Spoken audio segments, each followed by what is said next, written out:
이 시간 우리는 확신하노라라는 제목으로 하나님 말씀을 전하겠습니다.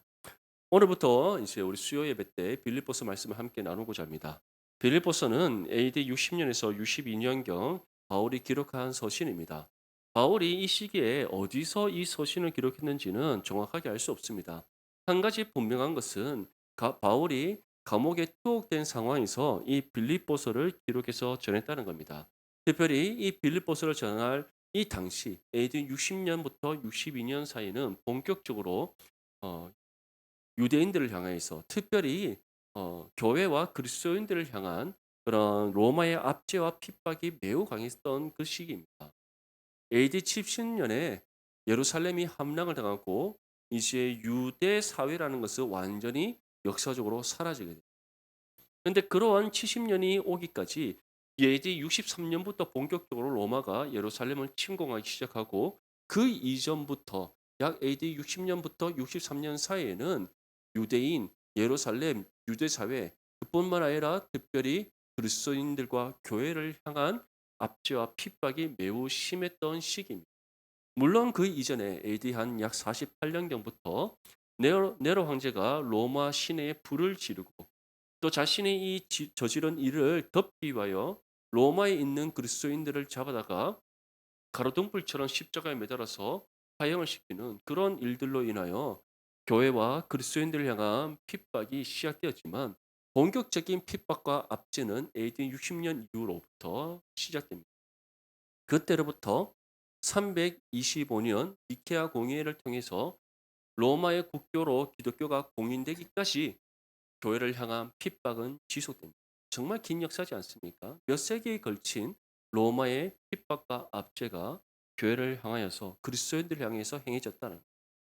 이제 그 시작이 되는 그 시기 때 바울은 빌립보 교회를 향하여서 이 서신을 전했습니다.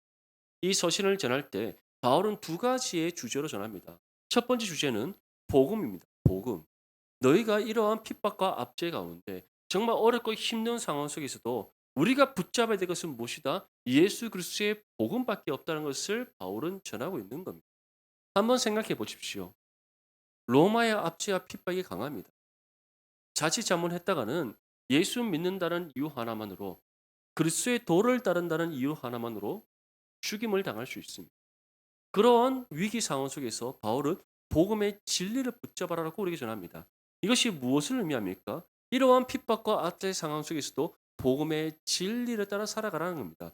하나님 말씀의 가르침을 따라 살아가라는 겁니다. 예수 그리스도를 향한 우리의 믿음을 부인하지 말 것을 바울은 전하고 있는 이러한 믿음의 본을 초대교회 성도들뿐만 아니라 우리 한국 교회의 믿음의 선진들 또한 보여주셨습니다.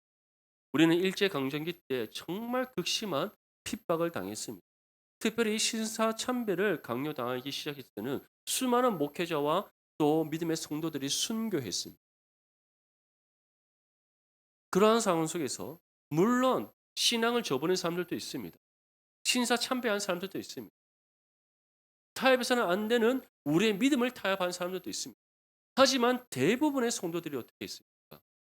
고난 속에서 핍박과 압제 속에서 복음을 붙잡았습니다. 끝까지 진리의 길을 따라 나아갔습니다. 내가 오늘 이 순간 예수 그리스도로 인하여 능력받고 예수 그리스도를 향한 나의 신앙으로 인해서 내가 생명을 잃는다 할지라도 그들은 타협하지 않았습니다. 그것이 우리 믿음의 선진들이 보여준 순교의 신앙이었습니다. 믿습니까? 네, 오늘날 우리는 어떻습니까? 앞뒤 저를 한번 바라보며 인사합시다. 순교합시다. 시작. 네, 우리 믿음의 선진들이 본을 보이셨는데 오늘날 우리가 너무 참 편안하게 살고 있는 것 같습니다. 네. 물론 지금도 다른 방법으로 우리는 여러 가지 많은 시험과 또 환난과 고난의 고통을 겪고 있습니다. 세상은 이제 직접적으로 우리를 압박하지 않습니다. 물리적인 핍박과 압제를 주지 않습니다. 물론 그런 물리적인 핍박과 박해, 압제가 있는 나라도 있습니다. 하지만 오늘날 기독교로 인하여서 복음으로 인하여서 하나님의 많은 은혜를 누리고 있는 나라들은 더 이상 물리적인 방법, 실제적으로 우리가 피부로 느낄 수 있는 그런 압제와 핍박을 당하지 않아요. 오히려 교육이라는 문화라든지 사상이라든지 이념이라든지 사회라든지 정치라든지 여러 많은 다양한 우리의 삶의 환경적인 요소로 우리의 신앙을 공격한다. 저는 영화관을 자주 가지도 않고 영화를 많이 보지도 않습니다.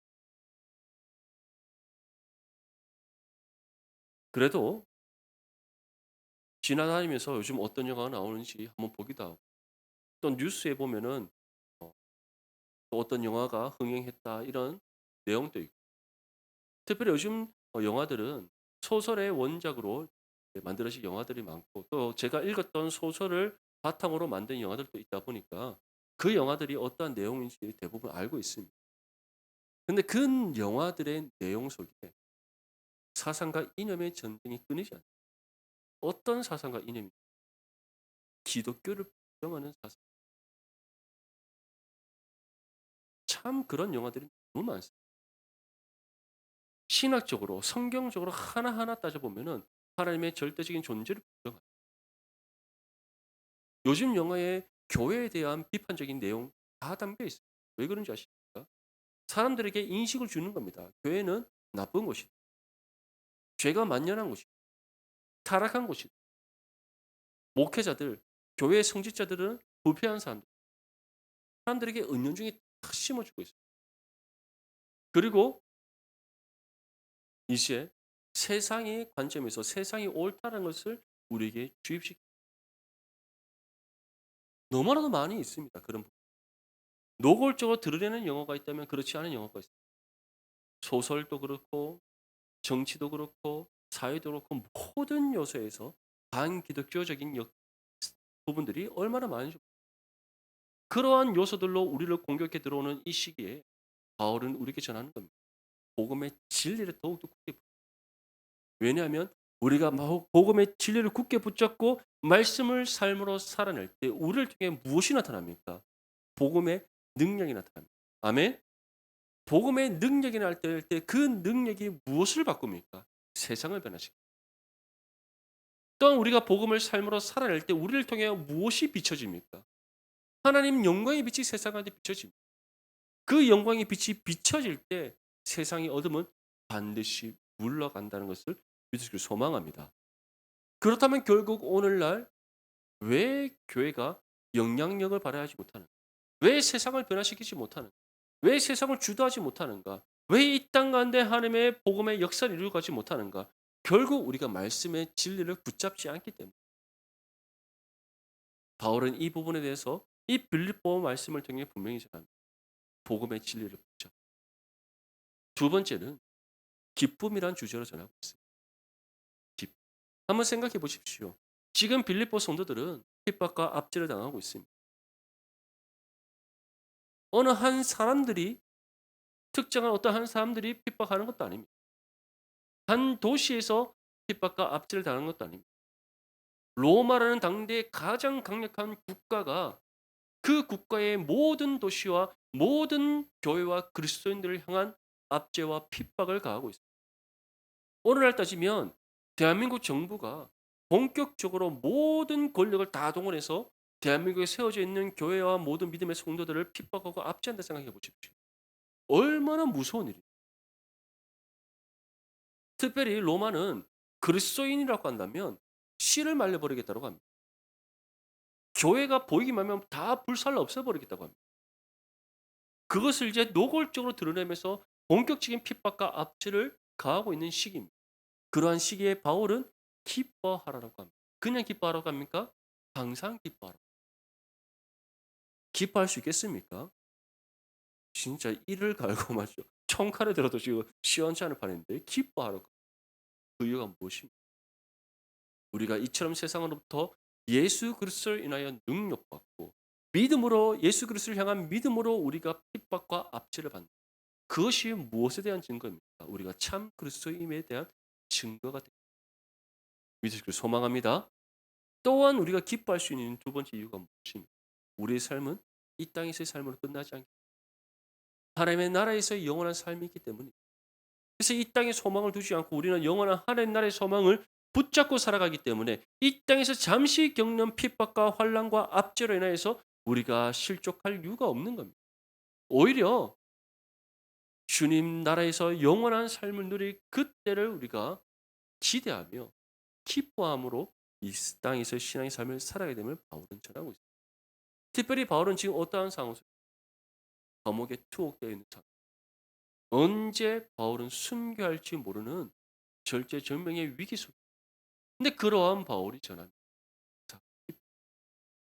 사랑하는 성도 여러분, 그러한 이 시대의 성도들에 비해서 우리는 얼마나 풍요롭습니까? 우리 교회 다닌다고 누가 뭐라 합니까?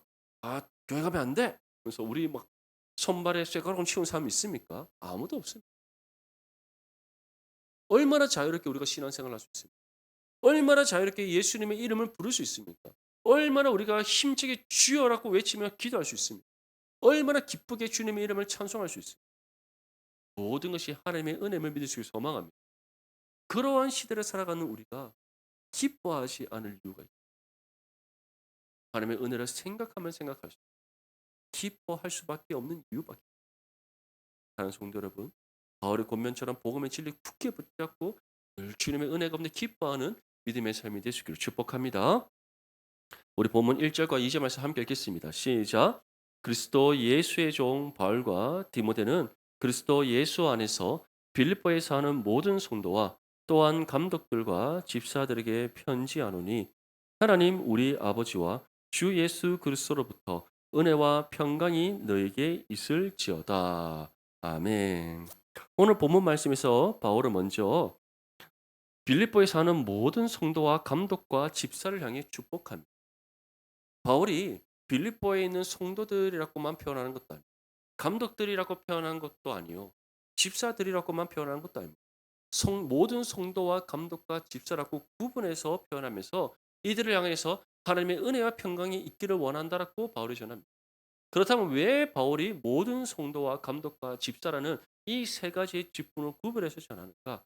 그것은 바로 한 몸이는 지체들, 다시 말해 그리스도의 몸된 교회를 이루는 한 몸이는 지체들 가운데 하나님께서는 성도와 감독과 집사를 구분하여서 협력하여 이 교회를 세워나가는, 하나님께서 교회를 세워나가는 그 원리를 그들에게 전하기 위해서입니다. 다른 성도 여러분, 모든 지체에는 각각의 쓰임이 있습니다. 손가락의 쓰임이 있고 손의 쓰임이 있습니다. 팔의 쓰임이 있고 눈의 쓰임이 있고 귀의 쓰임이 있습니다. 모든 지체는 각각의 기능과 쓰임이 있습니다. 그런데 그것이 같습니까? 다릅니까? 다 다릅니다. 손가락이 눈의 역할을 대신할 수 있습니까? 발이 손의 역할을 대신할 수 있습니까? 심장이 폐의 역할을 대신할 수 있습니까? 아닙니다. 각각의 쓰임과 용도가 다 있고 다릅니다. 마찬가지로 예수님께서는 교회를 가리켜 자신의 몸이라고 하셨고 그 몸을 이루고 있는 모든 성도들을 가리켜 지체라고 하셨습니다. 그리고 각 지체를 향한 하나님의 뜻이 있다고 말씀하셨습니다. 그것은 곧 각 지체를 통해서 하나님께서 한 몸이라는 교회를 이루어감에 있어서 그들을 통하여 하시고자 하시는 일이 있고 그들의 모든 쓰임이 있다는 것. 그것을 특별히 하나님께서 무엇으로 구분하셨다? 직분을 통해 구분하셨다. 그래서 목사가 있고 교사가 있고 집사가 있고 장로가 있고 권사가 있고 성도가 있습니까? 각각의 다 쓰임이 있는 겁니다. 이 쓰임에는 높고 낮음이 있는 것이 아니라 서로의 쓰임과 용도의 구별이, 손이 심장보다 더 중요합니다. 아닙니다. 모든 지체에 필요하지 않은 것이 없고 모든 지체에 소중하지 않은 것이 없습니다. 심장이 아무리 벌렁벌렁 뛴다 하더라도 다른 지체가 있으면 살아있는 산송장이 밖에 되지 않습니다. 손과 발과 모든 것이 다 있어도 심장이 멈춰버리면 그대로 죽습니다. 심장이 아무리 벌렁벌렁 뛴다 하더라도 숨을 쉬지 못하면 죽습니다. 모든 지체의 기능과 역할이 다 있고 필요가 있으며 소중하지 않고 필요치 않은 것은 못.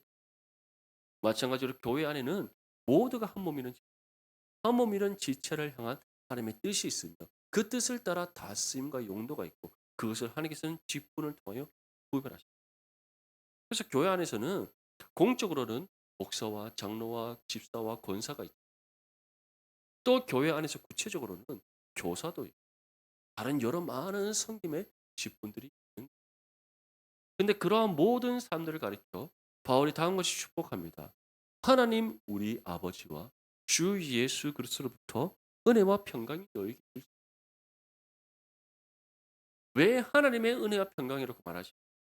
예수님의 은혜와 평강이라고도 말하지 않고 왜 하나님 우리 아버지와 우리 주 예수 그리스도로부터 은혜와 평강이 있다고 말씀합니다. 바로 하나님의 존재 방식을 통하여 교회의 존재 방식을 알려주는 겁니다. 하나님은 어떠한 분이시다? 한 분 하나님이시면서 성부와 성자와 성령을 구분되시는 하나님이시고 성부께서 하시는 일, 성자께서 하시는 일, 성령께서 하시는 일이 각각 구분되지만 한 분 하나님으로서 합력하여 선을 이루시는 하나님이십니다. 있습니까? 그런 하나님이 우리에게 은혜와 평강을 내려주셔서 한 몸이는 교회를 견고하게 세우게 하시는데 그 한 몸이는 교회를 견고하게 세워나감에 있어서도 각각의 주어진 직분과 역할과 또한 하나님의 뜻을 따라 합력하여 세우신다는 것을 믿으시길 소망합니다. 우리 내당 중보교회가 정말 이렇게 주님께서 세우시는 교회의 원리에 따라 하나님의 은혜와 평강 가운데 거룩하게 세워져 나갈 수 있기를 축복합니다. 그러면서 바울은 다음과 같이 전합니다. 우리 3절에서부터 5절까지 말씀 함께 읽겠습니다. 시작. 내가 너희를 생각할 때마다 나의 하나님께 감사하며 간구할 때마다 너희 무리를 위하여 기쁨으로 항상 간구함은 너희가 첫날부터 이제까지 복음을 위한 일에 참여하고 있기 때문이라. 아멘. 바울은 서론에서 하나님의 은혜와 평강이 있기를 원한다라는 축복의 말씀과 함께 교회가 세워지는 원리를 전했습니다. 이 말씀과 함께 이제 본격적으로 바울의 첫 번째 주제인 복음에 대해서 전하는데 이 복음에 대해서 무엇이라고 전하고 있습니까? 너희가 이미 복음을 위한 일에 참 정말 중요한 말씀입니다. 빌립보 교회 성도들이 이미 복음을 위한 일에 참여하고 있다라고 전합니다. 근데 이 복음을 위한 일에 참여하는 것을 언제부터 시작했다라고 전하고 있습니까? 너희가 첫날부터 시작했다. 이 첫날이 언제인가?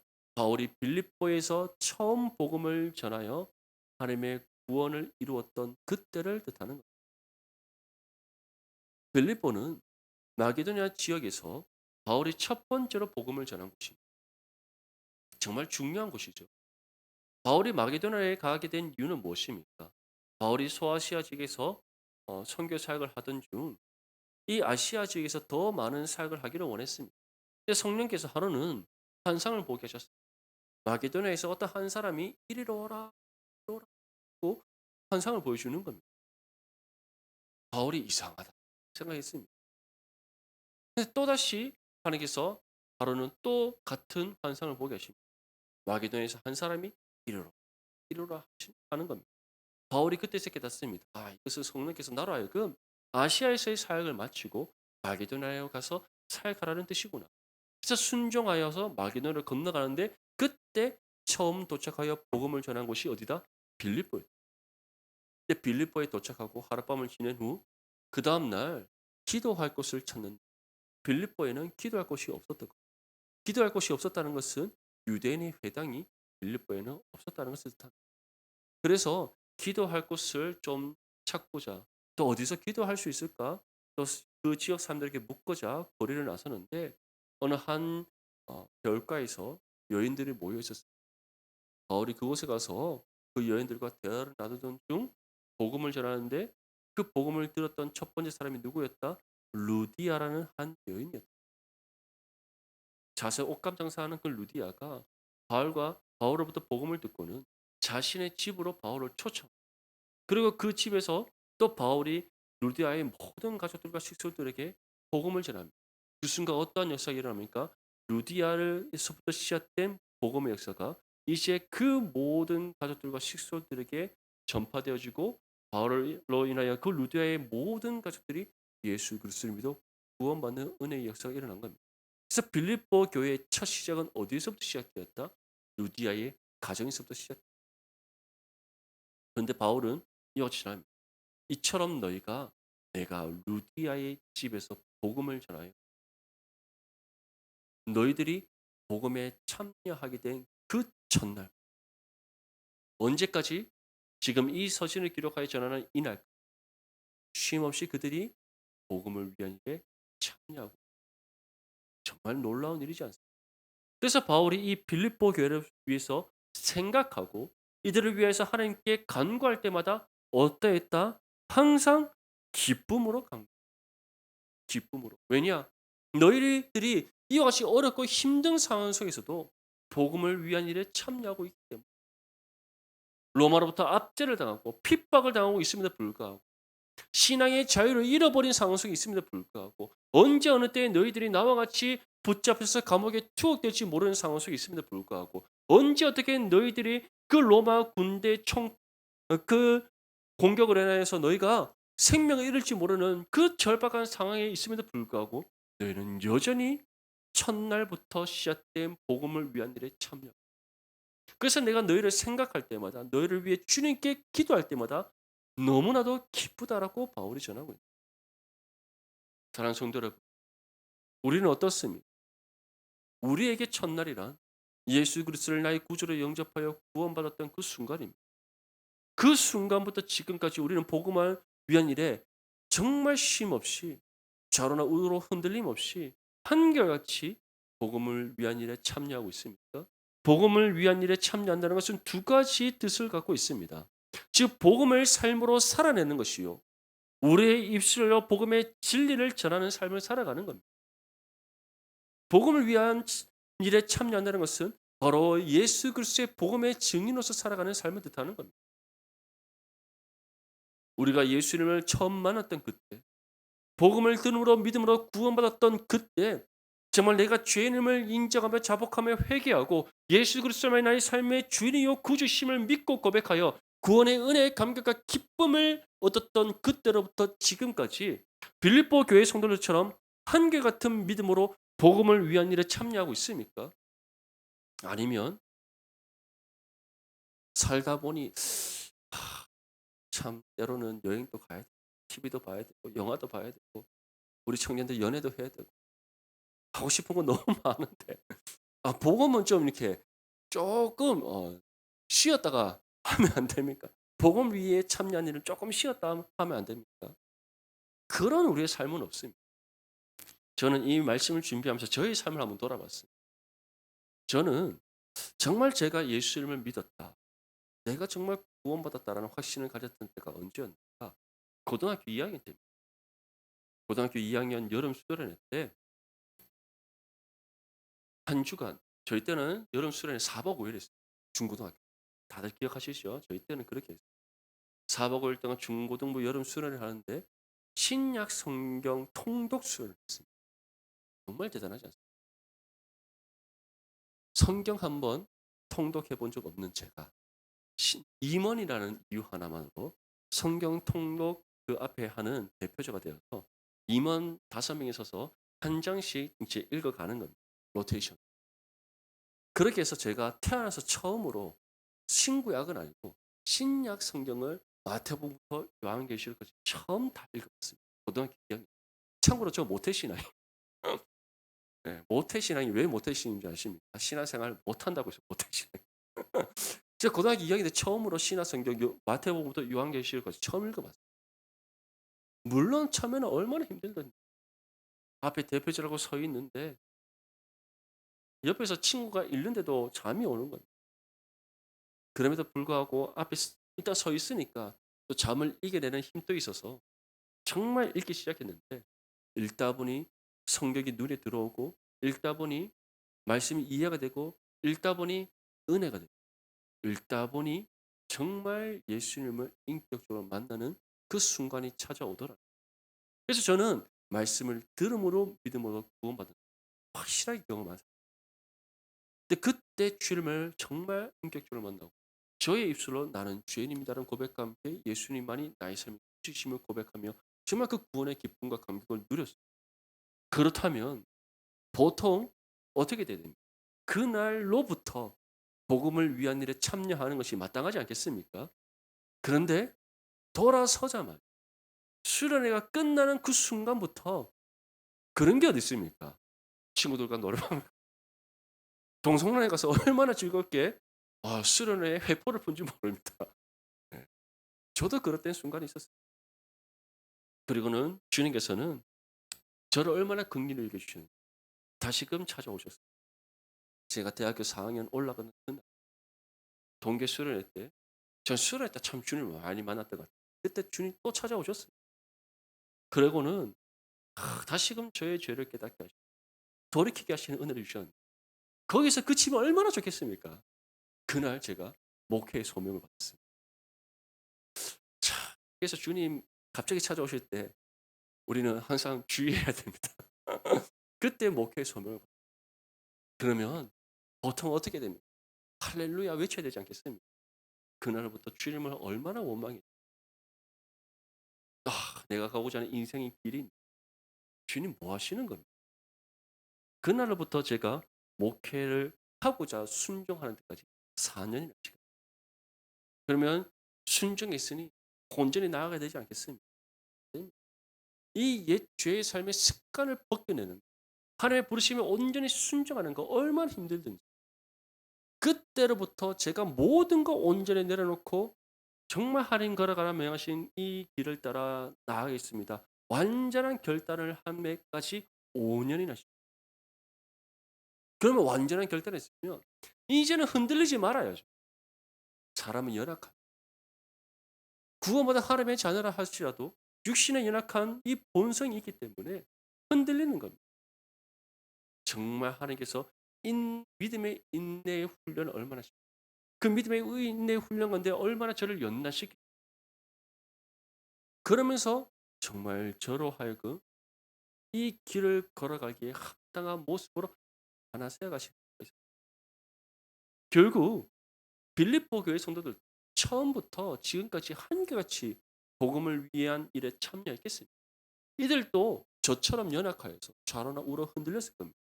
때로는 그 걸음을 돌이켜 옛 죄의 습관을 쫓아 나아갔을 때도 있었을 것입니다.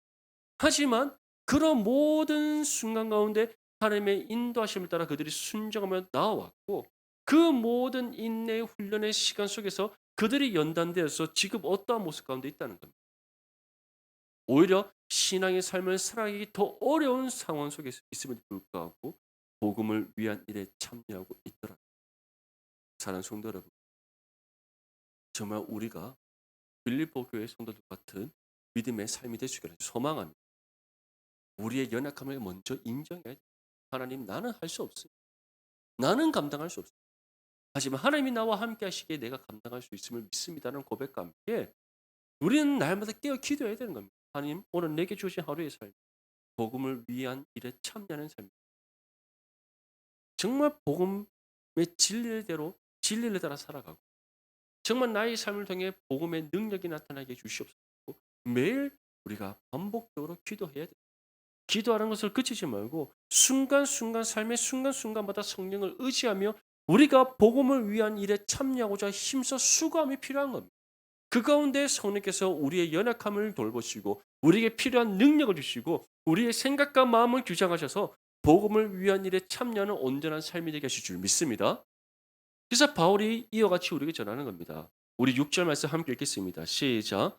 너희 안에서 착한 일을 시작하시니가 그리스도 예수의 날까지 이루실 줄을 우리는 확신합니다. 결국 우리가 복음을 위한 일에 참여하는 이 삶을 살아가는 것. 우리가 복음을 위한 일에 참여하는 삶이 되도록 하시는 이가 누구시라는 거예요? 성령이시라. 우리 안에서 착한 일을 시작하시는 이가 누구십니까? 성령이십니다. 그 성령께서 우리로 하여금 그리스도 예수의 날까지 다시 말해 주님 이 땅 가운데 오시는 그 날까지 더 구체적으로는 우리에게 주어진 육신의 삶이 끝나는 그 순간까지 복음을 위한 일에 참여하는 삶이 되게 하심을 바울이 이렇게 전하고 있는 거예요. 사랑하는 성도 여러분, 이 믿음의 확신을 가지시기를 소망합니다. 지금 우리 삶을 한번 돌아보십시오. 복음을 위한 일에 참여하는 삶이라고 나는 정말 복음을 위한 일에 참여하고 있습니다. 자신 있게 말할 수 있는 분 누구 있습니까? 저도 자신 있게 말할 수 없습니다. 제가 여러분들에게 저의 오늘 하루의 삶을 다 보여드릴 수 없습니다. 제가 오늘 하루 동안 가졌던 모든 생각과 마음 다 여러분들에게 알려줄 수 없습니다. 아무리 제가 주님 앞에 신실하게 살아가고자 한다 할지라도 저 또한 연약한 한 사람이기 때문에 여러 많은 생각과 마음을 품고 여러 많은 감정들이 뛰어있고 모든 삶이 완벽하거나 완전하지 않습니다. 불완전한 삶. 얼마나 죄가 많은지. 그렇기 때문에 순간순간마다 하나님께 깨어 회개할 수밖에 없고 주님 의지할 수밖에 없는 한 사람이 그럼에도 불구하고 우리가 정말 복음을 위한 일에 참여하는 삶이 된다라는 확신을 가지고 살아갈 수 있는 건 우리 안에 계신 성령께서 우리의 삶이 다하는 그 순간까지 복음을 위한 일에 참여하는 삶이 되게 하시기 때문에 믿을 수 있을 소망합니다. 정말 이 믿음의 확신 가운데 우리 안에 계시는 성령을 의지하십시오. 성령의 능력을 구하십시오. 성령의 통치와 다스림을 받는 온전한 믿음의 삶이 될 수 있도록 날마다 깨어 기도로 간구하십시오. 그때 성령께서 우리 안에 역사하셔서 우리를 하여금 주님 다시 오시는 그날까지 우리의 삶이 마치는 그 순간까지 복음을 위한 일에 참여하는 삶이 되게 하실 줄 믿습니다. 이를 통해 우리의 삶을 통해 복음의 능력이 나타나서 놀라운 하나님의 구원의 역사가 이 땅 가운데 이루어지게 하실 줄 믿습니다. 우리를 통해 하나님의 영광의 빛이 세상 가운데 비춰져서 정말 일어나 하나님의 영광의 빛을 발하여 정말 하나님의 놀라운 그 나라의 역사를 이 땅 가운데 이루는 거룩한 믿음의 삶이 되게 하실 줄 믿습니다. 정말 이 믿음으로 이 믿음의 확신으로 더욱더 성령을 의지하여 복음을 위한 일에 참여하는 삶이 되는 저와 여러분들 될 수 있기를 주님의 이름으로 축복합니다.